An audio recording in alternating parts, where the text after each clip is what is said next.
हमारी ये दुनिया कई तरह के अजीबोगरीब रहस्य से भरी है, जिनके बारे में हम शायद नहीं जानते, लेकिन अचानक ही जब उन रहस्यों से पर्दा उठता है तो उनको जानने वाले लोग हैरत से आंखें फाड़े उस रहस्य के बारे में सोचते रह जाते हैं। लेकिन दोस्तों, दुनिया के सभी रहस्यों से पर्दा उठाना हम इंसानों के बस की बात नहीं है। इसलिए समय के साथ साथ कुछ रहस्य खुलकर अपने आप ही हम इंसानों के सामने आ जाते हैं। वहीं बहुत सी बातों से हम इंसान बिल्कुल अनजान रहते हैं। आज हम ऐसे ही कुछ अनजान लेकिन रोचक रहस्यों के बारे में बात कर रहे हैं। हालांकि ये चीजें आपने सुनी जरूर होंगी, लेकिन उनके बारे में इतनी अंदरूनी बातें शायद आप नहीं जानते होंगे। तो चलिए इन रहस्यों को जानने के लिए हमारे साथ अंत तक बने रहिएगा। The dark side of moon. सबसे पहले बात करते हैं इस समय चर्चा में मौजूद हमारे चांद के बारे में। वो चांद जिसे हम रोज अपने आसमान में देखते हैं, उसके बारे में एक बड़ा ओपन फैक्ट ये आया था कि चांद का एक डार्क साइड है, जहां पर इस समय चंद्रयान 3 अपना मिशन कंप्लीट कर रहा है। अब शायद आप ये ना जानते हो कि डार्क साइड ऑफ मून चांद का वो भाग है जो हमें पृथ्वी से दिखाई नहीं देता। आपको इस डार्क साइड की एक खास बात बताते हैं कि यहाँ पर अंतरिक्ष एजेंसियों द्वारा एलियंस होने की प्रबल संभावनाएं बताई गई हैं। वैज्ञानिकों का कहना है कि एडवांस टेक्नोलॉजी से लैस वहां पर जिंदगियां मौजूद हो सकती हैं, जिनकी जानकारी शायद हमारे स्पेस एजेंसीज को भी नहीं है, लेकिन इसे अभी सभी से छुपाया गया है। चांद के इस हिस्से में बड़े बड़े क्रेटर्स मौजूद हैं, जो वहां लगातार उल्कापिंडों के गिरने से बने हैं। उनमें सबसे बड़े क्रेटर की लंबाई है 25,000 किलोमीटर और ये 13 किलोमीटर गहरा भी है। चंद्रयान 3 के मून पर सॉफ्ट लैंडिंग के साथ ही इन क्रेटर्स की और वहां की जमीन में मौजूद बेहद कीमती और खास तत्वों की जानकारी चंद्रयान 2 के ऑर्बिटर द्वारा पृथ्वी तक भेजी जा रही है। जी हां दोस्तों, चंद्रयान 3 का रोवर विक्रम चांद से दी गई खास जानकारी प्रदान को भेज रहा है, जिसे ये ऑर्बिटर चांद की ऑर्बिट में घूमते हुए पृथ्वी तक पहुंचा रहा है। चंद्रयान 2 के क्षतिग्रस्त हो जाने के बाद भी ये ऑर्बिटर लगातार ही चांद के चक्कर लगा रहा था और अब तक एक्टिव था। बौद्ध प्रतिमा या फिर मम्मी, नीदरलैंड के एक म्यूजियम में मौजूद अति प्राचीन बौद्ध प्रतिमा, जिसे देखने सैकड़ों की तादाद में लोग वहां पहुंचते रहते हैं। ये अचानक से ही कुछ खास रहस्य से घिर गई है। वहां मौजूद सभी एंटीक पीस के साथ साथ इस बौद्ध प्रतिमा को भी सीटी स्कैन की प्रक्रिया से गुजारा था।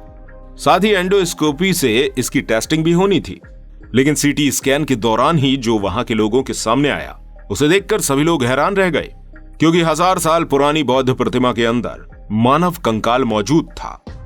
उस दिन उस रहस्यमयी प्रतिमा से जुड़े और भी गहरे रहस्य खुल गए। यह प्रतिमा एक मम्मी थी, जो 11वीं से 12वीं शताब्दी के बीच के समय की थी। यह मम्मी एक चीनी बौद्ध भिक्षु की थी, जिसके शरीर को प्राचीन समय में मम्मी के लिए प्रयोग किए जाने वाले विशेष कपड़ों के साथ लपेटा गया था। आगे की जानकारी मिलने पर पता चला कि यह एक चीनी भिक्षु लिंकन का शरीर था, जो चीन के एक धार्मिक स्कूल के बौद्ध शिक्षक थे। माउंट एवरेस्ट का रहस्य। दोस्तों, आपको जानकर शायद हैरानी होगी कि माउंट एवरेस्ट को हमारे वैज्ञानिक समुद्र से ही जनित मानते हैं। वैज्ञानिकों का मानना है कि माउंट एवरेस्ट के ऊपर मौजूद पत्थर समुद्री चूना पत्थर है। साथ ही वहां पर अब तक काफी समुद्री जीवों के अवशेष भी मिल चुके हैं। अब आप सोच रहे होंगे, भला 8000 मीटर ऊंचा ये एवरेस्ट समुद्र का हिस्सा कैसे हो सकता है? तो इसका जवाब भी हमारे वैज्ञानिक ही दे रहे हैं। हमारे समुद्र में मौजूद टेक्टोनिक प्लेट्स आज से करोड़ों साल पहले आपस में टकराई थीं, जिनके तेज टकराव से ये पत्थरों की संरचना समुद्र में बाहर की ओर ऊपर निकल आई थी और टकराव की तेजी की वजह से ये इतनी ऊंचाई तक पहुंच गई थी। सिकंदर को जिंदा दफनाया गया था। सिकंदर को कुछ लोग अलेक्जेंडर के नाम से भी जानते हैं। वो एक ऐसा राजा था जो पूरी दुनिया को जीतने के इरादे से अपने देश से निकला था, लेकिन मात्र 33 साल की कम उम्र में ही उसकी मृत्यु हो गई। बेबीलोन के निकट जब उसकी मृत्यु हुई, तब उसकी मृत्यु का कारण मलेरिया एवं बुखार को बताया गया।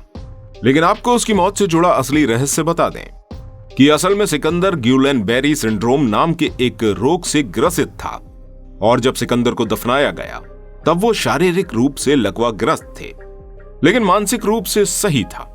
इतिहास की ये घटना अपने में ही अनोखी घटना है, जो अभी तक एक रहस्य बनी हुई है और इतिहासकारों को सोचने पर मजबूर करती है कि आखिर ऐसा क्यों किया गया। एक सांप जो खजाने की रक्षा करता है। कहा जाता है कि जहां भी कोई बड़ा खजाना होता है, उसकी रक्षा वहां मौजूद सांप और उसका परिवार करते हैं। रावण संहिता में भी इस बात का वर्णन किया गया है कि खजाना छुपाने के बाद मरने वाला व्यक्ति देव योनि में जाकर सांप का रूप लेकर तब तक खजाने की रक्षा करता है जब तक कि उसके पुत्र या वंशज आकर वो खजाना प्राप्त न कर लें। लेकिन आपको जानकर हैरानी होगी कि वैज्ञानिकों ने सर्च करके पता लगाया है कि सांप के पास ऐसी कोई ताकत या इंटेलिजेंस नहीं होती जो उसे खजाना और उसकी बहुमूल्य होने के बारे में बता सके। लेकिन ये बात सही है कि पहले के लोग खजाने को जमीन में दबाने के बाद उसकी हिफाजत के लिए जहरीले सांपों को वहां रहने के लिए छोड़ देते थे ताकि कोई भी बाहरी इंसान उस खजाने को ना चुरा सके। टोमेटो केचप क्या है? यह सवाल अगर हम आपसे करें तो क्या जवाब देंगे आप इसका? यकीनन आप कहेंगे कि स्नैक्स के साथ लिए जाने वाली बेहतरीन चीज है जो उसके टेस्ट को काफी गुना बढ़ा देता है। लेकिन क्या आप जानते हैं कि इस टोमेटो केचप को 1830 के समय में सबसे पहले एक दवा के तौर पर इंट्रोड्यूस कराया गया था। 1830 के लगभग जॉन कुक नाम के एक वैद्य द्वारा पेट की खराबी को ठीक करने की दवा के रूप में दिया जाता था।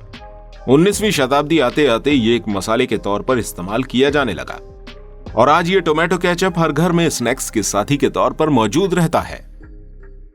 ब्रूस ली की मौत कैसे हुई थी? दोस्तों, ब्रूस ली के नाम से तो आप वाकिफ होंगे। मार्शल आर्ट को जन्म देने वाले अमेरिकन एक्टर ब्रूस ली की मौत साल 1973 में हुई थी। उस समय वो केवल 32 वर्ष के थे। डॉक्टर का मानना था कि ब्रूस ली की मौत कोई पेन किलर लेने से दिमाग में आई सूजन की वजह से हुई थी। ये बात उस समय एक रहस्य बनकर रह गई। लेकिन अभी हाल ही में हुई रिसर्च से पता चला है कि मौत के समय में ब्रूस ली की दोनों किडनी खराब हो चुकी थी। इस वजह से ये किडनीज पानी को फिल्टर नहीं कर पा रही थी और उनकी बॉडी में पानी बढ़ गया था। इस वजह से यूरिन और पानी बॉडी में मेंटेन नहीं हो पाया था, जिसके बाद उनके दिमाग में सूजन आ गई और कुछ ही घंटे में उनकी मौत भी हो गई। A cup of long moustache. दोस्तों, विक्टोरियन टाइम पीरियड में पुरुषों में बड़ी बड़ी मूछें रखने का क्रेज था। हालांकि ये क्रेज खाने पीने में काफी दिक्कत करता था। इसी वजह से उस समय बड़ी मूछ रखने वाले व्यक्तियों के लिए खास तरह के कप का निर्माण किया गया, जिन्हें मूछों का कप कहा जाता था। इस कप के किनारे पर एक संरचना बनी होती थी जो किसी भी व्यक्ति की मूछों को उस चाय या लिक्विड में डूबने से रोकती थी। दोस्तों, क्या आप हमारे बताने से पहले इस बात को जानते थे? हमें कमेंट में जरूर बताइएगा। सिंधु घाटी सभ्यता का रहस्य। दोस्तों, सिंधु घाटी सभ्यता विश्व में पाई जाने वाली मेसोपोटामिया की सभ्यता से काफी पुरानी है, लेकिन आज भी यह सभ्यता कई ऐसे सवाल लिए खड़ी है जिनके जवाब हमारे आर्कियोलॉजिस्ट के पास नहीं है। कहने को तो इस सभ्यता के ऊपर कई थ्योरीज सामने रखी गई हैं, लेकिन आपको एक सच्चाई बता दें कि आज भी इस सभ्यता से संबंधित जानकारी के अभाव में यह सभ्यता हमसे काफी अनजान है। 4000 साल पहले इस्तेमाल की गई ये सिंधु लिपि चित्र आज भी हमारे आर्कियोलॉजिस्ट के लिए सरदर्द बने हुए हैं। यह संस्कृति और सभ्यता न जाने कितने सालों से जमीन में दफन थी, जिस वजह से इसके कई महत्वपूर्ण अवशेष समय के साथ नष्ट हो चुके हैं, जिस वजह से आज भी हम इस सभ्यता से पूरी तरह अनजान हैं। दोस्तों, इसी तरह की बहुत सी और भी रोचक जानकारियां हैं जो आपके पास तक नहीं पहुंच पाई हैं। अगर आपको ऐसी ही और रोचक और मजेदार जानकारी चाहिए हो तो हमारे इस चैनल को सब्सक्राइब करते हुए स्क्रीन पर शो होने वाले बेल आइकॉन को जरूर दबाइएगा ताकि हमारे सभी वीडियो की नोटिफिकेशन आप तक पहुंच सके। मिलते हैं आपसे अगली वीडियो में। Good bye.